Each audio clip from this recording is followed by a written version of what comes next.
Fire incidents continue to wreak havoc in Dimapur. Just a day after a massive inferno rendered over 200 families homeless at Naharbari, another fire incident has been reported from Lhomithi Colony B, Ward 15 today. As per sources, as many as 12 families have suffered the wrath of fire.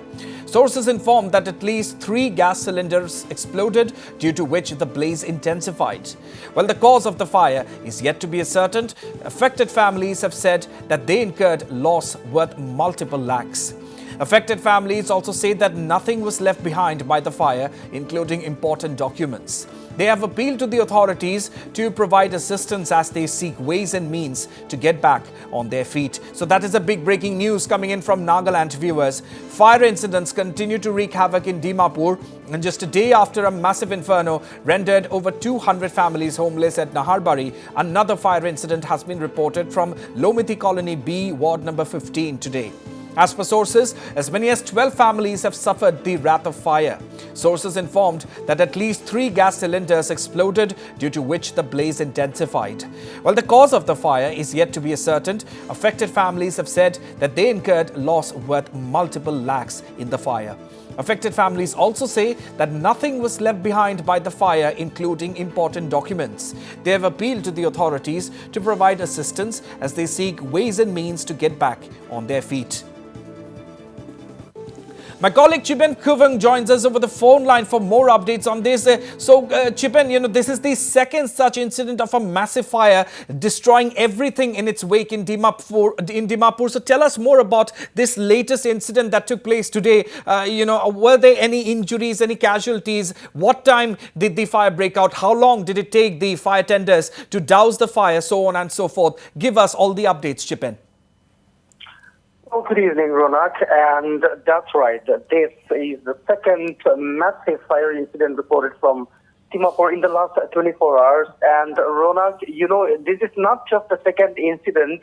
Not only, these 2 incidents alone in Dimapur, but since, Nagaland set into the new year, since the new year 2025 came about, Nagaland, Dimapur has witnessed at least 5 major fire incidents. I'm talking about Dimapur here, 5 major fire incidents, and all the fire incidents have been reported within Dimapur jurisdiction only. So 5 major fire incidents. Now, Dimapur West Police Station, I beg your pardon, Dimapur West Fire Station, they have been quite busy, In fact, they have been on their feet since the 1st of January, because they have been getting calls from here and there within Dimapur, reporting of fire incidents, fire breakouts. So Dimapur West Fire Station has been quite busy dealing with such infernos. Now, Ronald, quite unfortunate, because yesterday also at the Naharbari area, it's such a big locality. So there are 2 sub-colonies there again, Petla and Kaunbra also.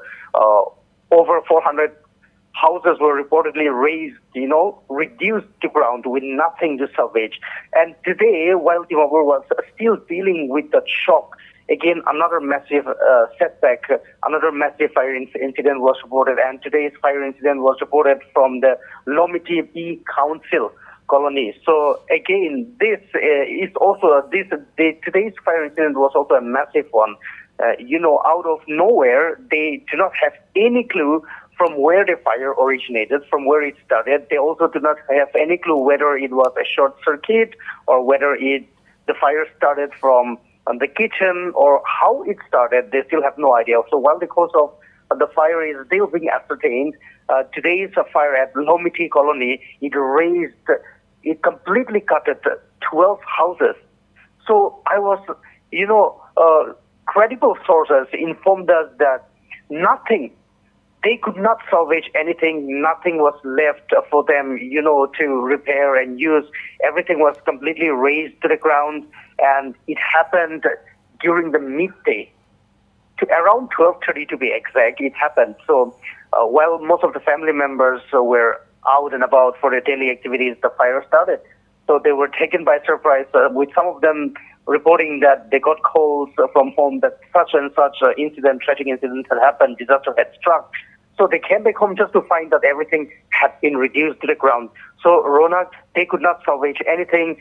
In fact, the affected victims have been completely, they have been completely dismayed. They have been completely disappointed, disheartened by whatever whatever disaster has struck them today. So it's a very unfortunate news. And to answer again the second part of your question, Ronak, no tragedy has been reported as of now. So amidst the disappointing, disheartening news that have come from Dimapur, there is still a silver lining because no loss of human life has been reported, Ronak. Right. So, Chipen, what do you make of this recent spate of fire incidents taking place in Dimapur? Is there some common link between them? And is the Dimapur authorities actually looking into these incidents? To the concerned authorities.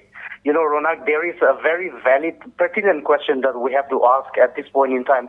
With day after day, with such fire incidents striking the highly congested settlements across Dimapur. And of course, Ronak, let us not forget to mention that the settlement that was burned, the two settlements that were burned yesterday, most of the occupants, most of the residents there were non-locals. And even today also the same thing. These are migrant workers who had come to the state to earn their living.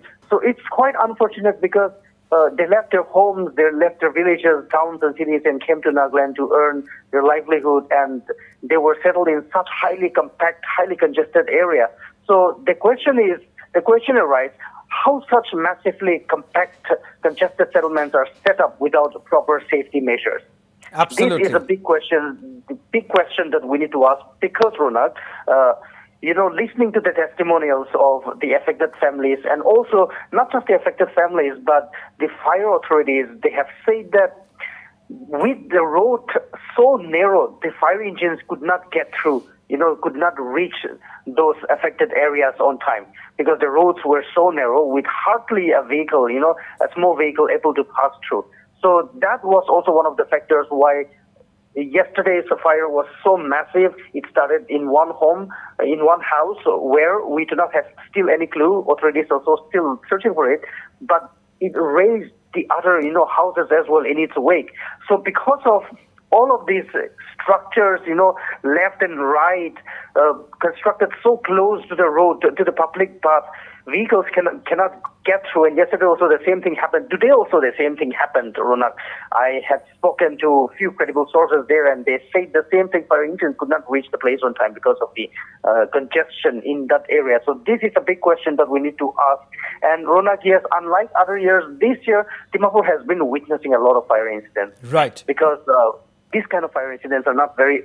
They happen, yes, they do happen, but not so frequently as it is happening now. In fact, looking at the present state of affairs now, it almost looks like it is a daily activity in Dimapur. Absolutely. So there's too many frequent fire accidents taking place in Dimapur, which is definitely a cause of concern that needs looking into immediately. Chip and Kovung, thank you very much for all those updates.